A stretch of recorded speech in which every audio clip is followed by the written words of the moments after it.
Fahrenheit 451, adaptação de François Truffaut do romance de Ray Bradbury, que tem o mesmo título.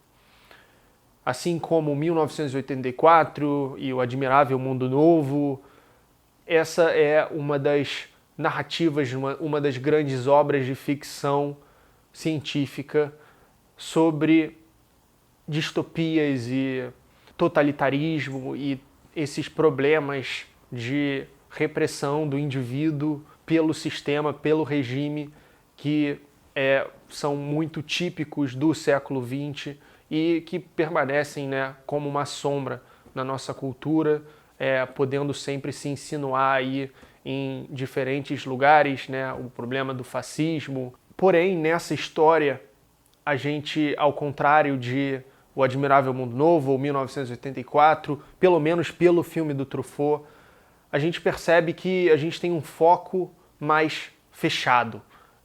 E ainda assim a gente entende muito bem sobre essa sociedade. A gente acompanha apenas a vida de um bombeiro. E nessa distopia, os bombeiros não apagam incêndios. Eles queimam livros. E Fahrenheit 451 é a temperatura na qual o papel dos livros queimam. Isso é revelado em um diálogo que o protagonista Montag, esse bombeiro ordinário que vai questionar o seu trabalho e a sua vida com uma moça que ele conhece, que é uma pretendente a professora, que começa a mudar a sua visão e fazê-lo questionar o seu trabalho, e ele de fato o faz. A moça, a Clarice, ela é interpretada pela Julie Christie, que é uma grande atriz. Essa performance dela nesse filme é espetacular. Nesse filme, a Julie Christie faz não só essa personagem da Clarice, como também a Linda, que é diametralmente oposta à Clarice. A Linda é a esposa do Montag, que é uma pessoa completamente imersa nesse entorpecimento generalizado da sociedade, que é forçada a acreditar que tudo está sempre bem, em ordem, que não existe conflito apenas nos livros, nos romances, e por isso eles têm aversão a esse tipo de coisa, e vive uma vida completamente estéril e morta e ilusória. Os livros são muito mais vivos do que ela e todas essas pessoas. Como diz uma senhora que se incendeia junto com seus livros quando é pega pelos bombeiros, os livros, eles estão vivos, eles falam comigo. O sistema faz todo mundo acreditar, força todo mundo a acreditar que os livros, eles não têm conteúdo útil, porque ou são obras de ficção que são mentiras e falam sobre pessoas que não existem, ou então são informações contraditórias e que só geram discórdia, como filosofia. Um filósofo sempre vai discordar do interior e etc. Eles tentam passar essa imagem de que tudo está sempre em ordem, o que as pessoas leem são só uma espécie de jornal ilustrativo que parece uma história em quadrinhos, mas nem tem balão de fala. Então é uma sociedade totalmente assassina do conhecimento, da reflexão e do pensamento próprio, para tentar tornar todo mundo igual e o indivíduo uma máquina, um número, como é, em geral, em sistemas totalitários, Então, no filme do Truffaut, a gente tem esse recorte muito específico, mas contado com muita maestria por um diretor apaixonado, cujo domínio da linguagem é sempre repleto de leveza e de diversão. O Truffaut é uma criança atrás da câmera, você percebe pelas montagens, pelas transições que ele faz, pelos cortes, como que ele é apaixonado por cinema. Tem uma cena, que eles vão na casa dessa senhora que tem tipo uma biblioteca, e aí tem vários livros ali, ele faz vários planos detalhes de livros famosos, e entre os livros que vão ser queimados tem ali uma Carrier du Cinéma, que é a revista famosa, de onde vieram os cineastas da Nouvelle Vague francesa, inclusive o Truffaut, que eram críticos. E ele faz essas brincadeiras, então, dentro do próprio filme. Mais tarde na história, quando o Montag consegue escapar e vai encontrar as pessoas que são livros, né? Cada pessoa assume dessas pessoas que moram na floresta, em outro lugar, fora da cidade. Cada uma delas é um livro e eles recitam o livro para que o legado não seja perdido, o conhecimento possa ser transmitido. Entre essas pessoas, o Truffaut também coloca uma das pessoas sendo um outro livro do Ray Bradbury. Então, o filme é cheio de leveza, cheio de diversão, não está preocupado com um realismo excessivo, como são os filmes mais... filmes e adaptações comerciais assim mais contemporâneas, que é aquela coisa séria e pesada e carregada, preocupada com as coisas erradas. No Truffaut não, ele não está preocupado com isso, também não está preocupado em ter a melhor direção de arte mais realista possível, não. É uma história elegante, simples, que preserva a riqueza do conteúdo que está na própria narrativa, está no próprio texto. E o Truffaut sabe bem disso, porque ele sempre foi um grande fã de literatura, assim como de cinema, leitor voraz desde muito jovem, e esse filme eu tenho certeza que tem um lugar muito especial na carreira dele. A personagem da Linda, ela, como eu disse, é uma pessoa completamente imersa nessa ideologia do sistema, a ponto que ela denuncia o Montag para o seu chefe, né, nos bombeiros, e eles vão lá e vão queimar os livros que o Montag tem preservado, que ele começou a guardar os livros e ler, e aí ele viu realmente o valor dos livros, que tem uma potência infinita, que não é nada daquilo que estavam contando para ele, que tocam você, que te transportam para outras épocas, para a cabeça de outras pessoas. Tem um vídeo do Carl Sagan belíssimo falando sobre essa qualidade dos livros, e o livro ele é como esse portal para conhecimentos e experiências que você não teria de outro modo, e isso é incrível. E o Montag, nesse momento, ele se rebela, ele consegue, com lança-chamas, ele começa a incendiar primeiro a própria casa, e nesse momento ele está incendiando o conforto, essa apatia, essa esterilidade, esse entorpecimento que é imposto aos indivíduos nesse sistema. Tem televisões que são muito semelhantes às nossas televisões Smart TV hoje, que são essa tela grande e fina, e isso ganha até um aspecto assustadoramente atual, né? Que com certeza não era a mesma coisa vendo nos anos 60, mas o quanto que esse filme antecipa essa qualidade do nosso tempo de hoje, de conteúdo o tempo todo, de telas, e o quanto que você pode acabar ficando refém disso, o quanto que talvez as gerações mais jovens estão lendo menos. Então o Montag, depois de incendiar a sua própria cama, a sua televisão, ele se rebela contra os seus colegas do corpo de bombeiros, o seu chefe que aponta uma arma para ele, e ele lança fogo nele e consegue escapar, e em seguida ele foge e encontra esse pessoal que vive isolado, esse pessoal que se dedicou, cada um, a ser um livro, a decorar o conteúdo inteiro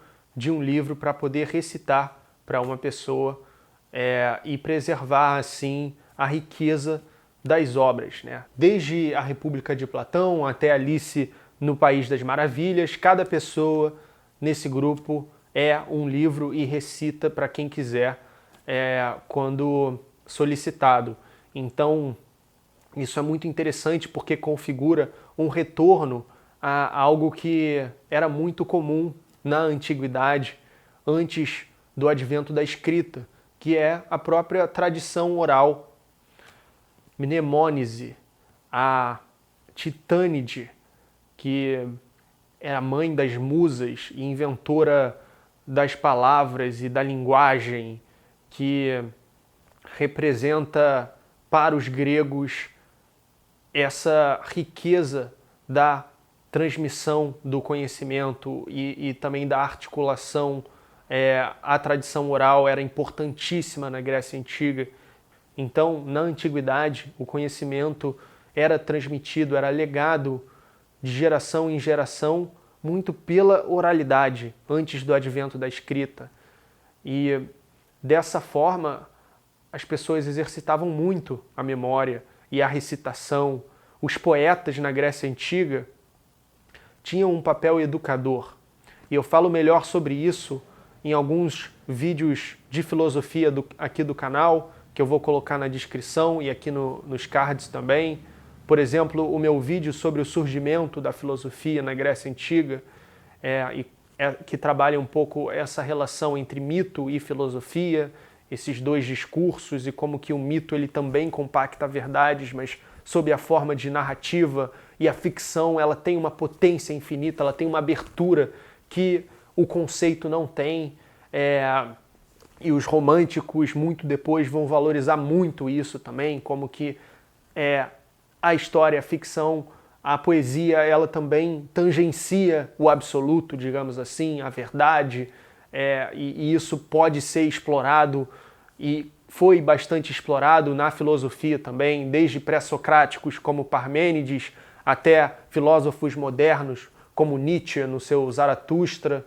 Então, esse assunto é fascinante e inesgotável, e Platão, por exemplo, ele vai ver na poesia uma ameaça, ele vai ver na retratação que os poetas fazem, por exemplo, de deuses, como que isso pode ser algo perigoso, pode ser uma ameaça à sua república. Assim como o sistema distópico desse filme, a ideologia, o regime, olha para os livros e vê também uma ameaça ali, porque é algo que está sempre fugindo das regras, né? Está sempre possibilitando pensar o diferente. E o regime totalitário ele quer suprimir a diferença, né?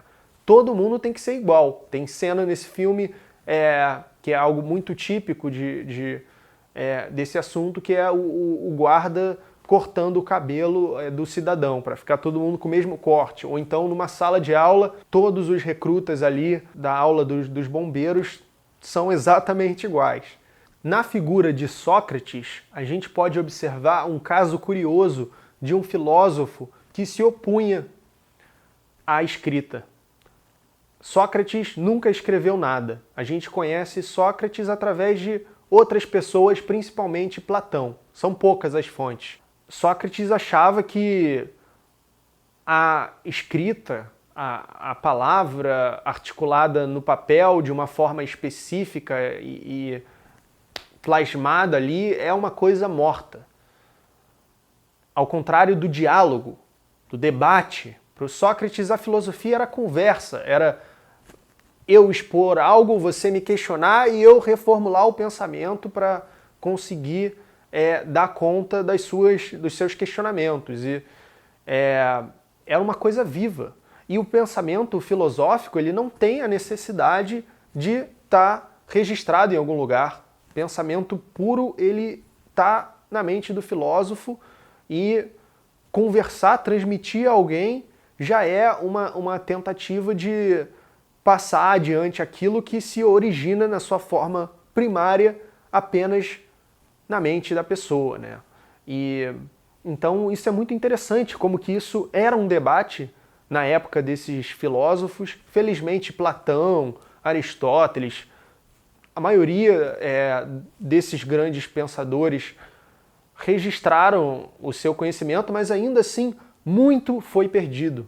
E eu fico pensando quantas obras incríveis que foram conhecidas na antiguidade nós não tivemos oportunidade de conhecer por causa da passagem do tempo e como as coisas foram se perdendo invasões bárbaras, enfim, falta de preservação e como que a gente, hoje em dia, felizmente, a gente tem essa coisa maravilhosa que é a internet, o YouTube, e o conhecimento ele está sempre muito cuidado, mas ao mesmo tempo eu acho que a gente nunca deve se colocar numa situação de conforto, porque é tudo muito novo e tudo acontece muito rápido e o conteúdo é uma coisa que está vindo cada vez numa velocidade mais frenética, então tudo vai sendo atropelado. Então as obras triunfam, não importa a situação, não importa qual seja a tentativa de fazê-las desaparecer, elas sobrevivem porque nós temos o potencial de guardá-las em nós próprios e de transmitir às outras pessoas com a nossa própria memória, com a nossa oralidade, algo que os antigos, assim como o filme de Truffaut e o romance de Ray Bradbury, têm a nos ensinar. Muito obrigado por assistir esse vídeo. Se você tiver interesse em saber mais sobre o Truffaut, eu tenho um vídeo aqui sobre a política dos autores, algo que ele teve um importante envolvimento e que foi muito influente na história do cinema, no contexto da Nouvelle Vague francesa. E também vou colocar aqui na descrição vídeos sobre Sócrates e uma playlist com todos os filmes que eu analisei aqui no canal. Muito obrigado por assistir, curta o vídeo para que ele possa aparecer para mais pessoas e, se você é novo por aqui, inscreva-se no canal para assistir toda semana vídeos de cinema, de filosofia e de cultura.